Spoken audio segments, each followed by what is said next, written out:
Hello, my name is Jacob Kopru and I'm a Nordic country councillor for the World Bank.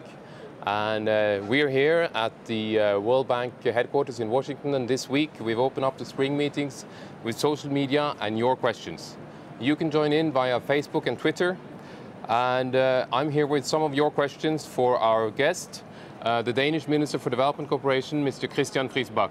And Mr. Minister, thank you very much for joining us. Most welcome. I wanted to start you off with a couple of questions from Ethiopia. Do you think that economic growth is a good indicator of sustainable development, or do we have to think differently? Well, economic growth is necessary, but the measures we have for economic growth are not good enough, for sure, because they don't measure the loss of natural capital. They don't tell us whether we have inclusive growth, whether the poor people actually benefit from the growth.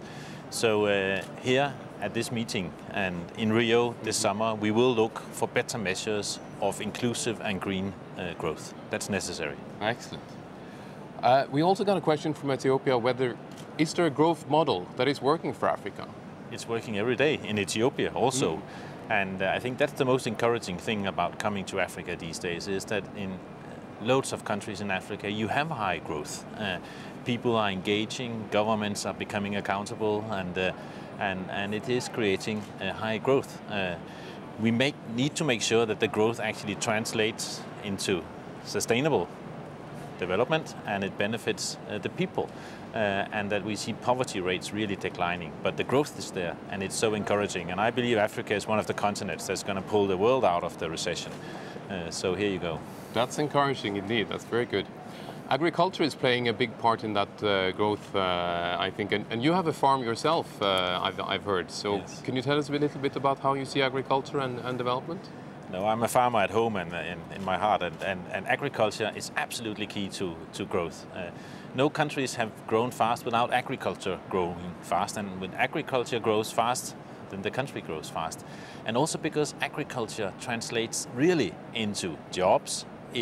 If we get agriculture moving in Africa, we will see much less poverty, also for women, who are the ones doing most of the work in agriculture in Africa. And it translates into growth in the entire economy. So agriculture is absolutely critical for growth, and also in the future for food production, which needs to go up, of course. Exactly. You mentioned Rio +20. Can you talk a little bit about what you expect and what is your ambitions for this meeting? We have strong ambitions for Rio +20. We want to see a new set of global sustainability goals that can build upon and expand and extend the ambition within the Millennium Development Goals, but also include new goals for biodiversity, for water, and most importantly, perhaps sustainable energy for all.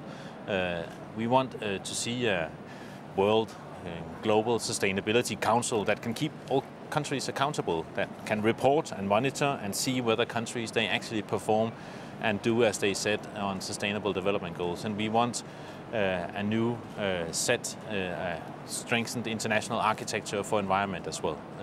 Those are some of the ambitions, but I believe sustainable energy for all, and especially in Africa, has to be a strong deliverable out of Rio.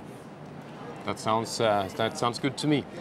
You talked about accountability, social accountability, and the role of the citizen is obviously important there. Before you became minister, you were part of starting up a little business, I believe, where mobile phones were being used as a tool for citizens to report on things that happen. Can you explain a little bit about what you wanted to achieve with that? Well, I'm a transparency freak. Knowledge, information is absolutely essential to transform the world. And here new technology can play an enormous role, and it does so in Africa. Using mobile phones to election monitoring, to make sure that the medicine comes and that you use it in the right way, to report on whether schools they perform and teachers are there, and the government actually allocates the funds as they should. Monitoring climate change and how the biodiversity is developing, whether tigers are and lions are surviving. You know, you can use it for heaps of things, and I believe Africa is actually the lead.